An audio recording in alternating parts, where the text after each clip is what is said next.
আজকে আমরা যে টপিকটা নিয়ে আলোচনা করব সেটা হচ্ছে ক্লাস 9-এর প্রথম চ্যাপ্টার, সেটা হচ্ছে পরিমাপ এবং একক নিয়ে আমরা আলোচনা করব। ক্লাস 9-এর ছাত্রছাত্রীদের জন্য এই টপিকটি যেমন কাজে লাগবে, একইভাবেই যারা কম্পিটিটিভ এক্সামের প্রিপারেশন নিচ্ছ তাদের জন্য এই টপিকটি একটা ইম্পর্টেন্ট টপিক। তো পরিমাপ ও একক জানতে গেলে আমাদেরকে যেটা প্রথমেই জানতে হবে সেটা হচ্ছে ভৌত রাশি কি, অর্থাৎ ফিজিক্যাল কোয়ান্টিটি আমরা কাকে বলবো। তাহলে ভৌত রাশি আমরা তাকেই বলবো যে পরিমাপযোগ্য যে কোনো রাশিকে আমরা ভৌত রাশি বলবো, অর্থাৎ যাদেরকে পরিমাণ বা পরিমাপ করা যায়, অর্থাৎ মেজারমেন্ট করা যায়। তো এই ভৌত রাশি সাধারণত দুই প্রকারে হয়।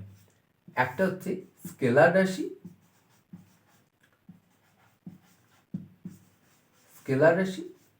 আর একটা হচ্ছে ভেক্টর রাশি। তো স্কেলার রাশি কাকে বলবো না, স্কেলার রাশি বলবো যার শুধুমাত্র মান আছে কিন্তু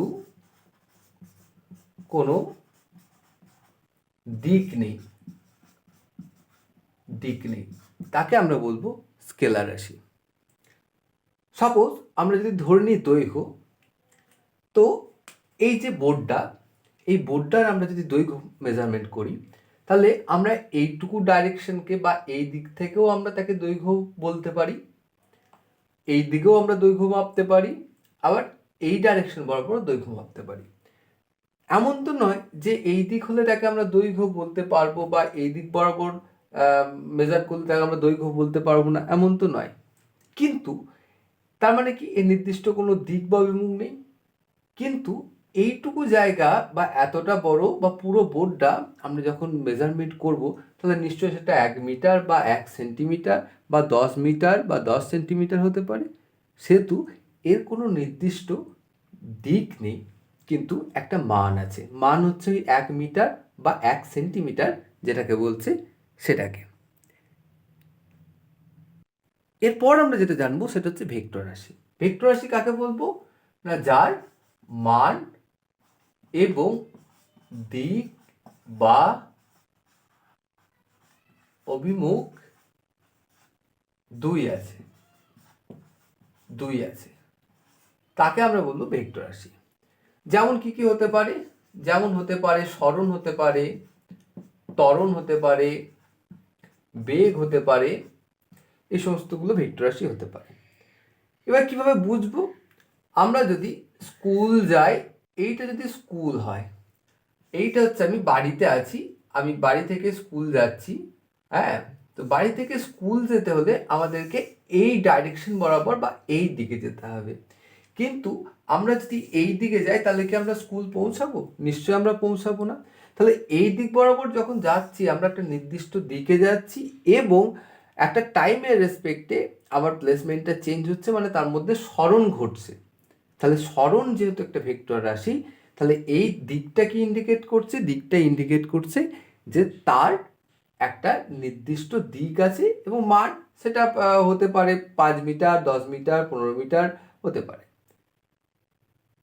তো এইভাবে আমরা ভেক্টর রাশিকে আমরা তার মান এবং দিক দুই আছে সেটা কিভাবে হয় আমরা দেখলাম। তো ভেক্টর রাশিকে লেখা হয় কি দিয়ে? এর মাথায় অ্যারো চিহ্ন দিয়ে ভেক্টর রাশিকে লেখা হয়। এই অ্যারোটা ইন্ডিকেট করে তার দিক বা ডাইরেকশনকে ইন্ডিকেট করে, আর এটা কি ইন্ডিকেট করে? তার মানকে ইন্ডিকেট করে। তো ভেক্টর রাশি আরও অনেক পার্ট আছে যেগুলো ক্লাস 11-এর আছে, তো সেই সব নিয়ে আমরা আবার পরে কোনো একটা ভিডিওতে আলোচনা করব। এরপর আমরা যেটা জানবো সেটা হচ্ছে মৌলিক রাশি। মৌলিক রাশি কাকে বলবো না, যেসব রাশিগুলো অন্য কোনো রাশির ওপর নির্ভরশীল নয় এবং অন্য কোনো রাশি দ্বারা তৈরি হয় না, তাদেরকে আমরা বলবো মৌলিক রাশি। আমাদের 7টা মৌলিক রাশি আছে।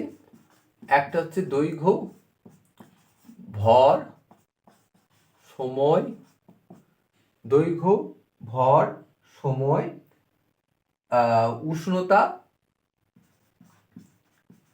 উষ্ণতা, তড়িৎ প্রবাহ, উষ্ণতা, তড়িৎ প্রবাহ, দীপন প্রবাল্য,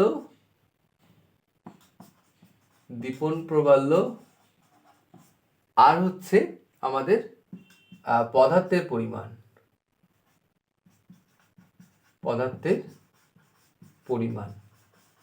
এই 7টা আমাদের মৌলিক রাশি আছে। লব্ধ রাশি কাকে বলবো? লব্ধ রাশি আমরা বলবো না যেসব রাশিগুলো মৌলিক রাশির সাহায্য নিয়ে তৈরি হয়েছে তাদেরকে আমরা বলবো কি? লব্ধ রাশি। বা আমরা অন্যভাবে বলতে পারি যে এক বা একাধিক মৌলিক রাশি নিয়ে গঠিত, তাদেরকে বলা হচ্ছে লব্ধ রাশি। যেমন হচ্ছে কি ক্ষেত্রফল হতে পারে, আয়তন হতে পারে। যেমন ক্ষেত্রফল কি? ক্ষেত্রফল মানে হচ্ছে দৈর্ঘ্য ইন্টু প্রস্থ। তাহলে দৈর্ঘ্যটাও হচ্ছে একটা মৌলিক রাশি, প্রস্থ মানে সেটাও একটা দৈর্ঘ্য বোঝাচ্ছে। তো দুটি মৌলিক রাশি নিয়ে কি হচ্ছে? একটা লব্ধ রাশি তৈরি হচ্ছে। আবার যদি আমরা আয়তন বলি, তাহলে আয়তন মানে কি? দৈর্ঘ্য ইন্টু প্রস্থ ইন্টু কি? উচ্চতা। তাহলে দৈর্ঘ্য, প্রস্থ, উচ্চতা তিনটেই কিন্তু একটা দৈর্ঘ্যকে বা একটা লেন্থকে ইন্ডিকেট করছে। তো তিনটে নিয়ে আমাদের কি তৈরি হচ্ছে? একটা আয়তন তৈরি হচ্ছে। সেহেতু